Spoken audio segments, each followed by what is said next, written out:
Well, special session showdown is underway in Tallahassee. This morning, Governor Ron DeSantis' special session ended right after it started.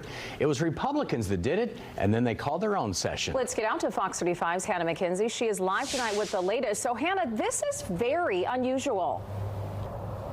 Unusual indeed, Luann. John, this is something we are not used to seeing, especially as it pertains to Governor Ron DeSantis. It's also very rare for members of the same political party to go against one another in such a blatant and public manner.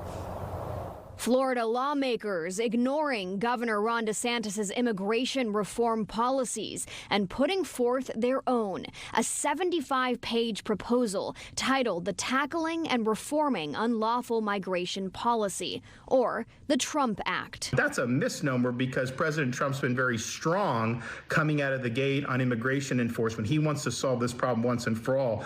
The bill they did is more window dressing. It is not going to solve the problem. DeSantis firing back, referring to the legislation as bizarre, specifically citing the portion in which the Commissioner of Agriculture would be named as Chief Immigration Officer of the state, stripping the governor of that responsibility. Agriculture has not exactly been known for immigration enforcement, so it's almost like the fox guarding the hen house. They want to protect this cheap labor force we have of 1.1 million illegals in the state, which bolster our, in many ways, some parts of our growth economy. Lake County Commissioner and former state representative Anthony Sabatini, one of the first to show support for DeSantis' rebuttal. Since DeSantis entered his final term, Sabatini says their fellow Republicans no longer fear him. They have this sort of, strange new courage that came out of nowhere to fight against him. In 2022,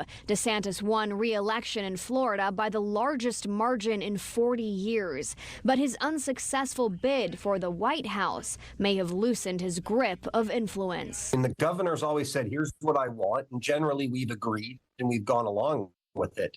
There's never really been a working relationship where there's give and take.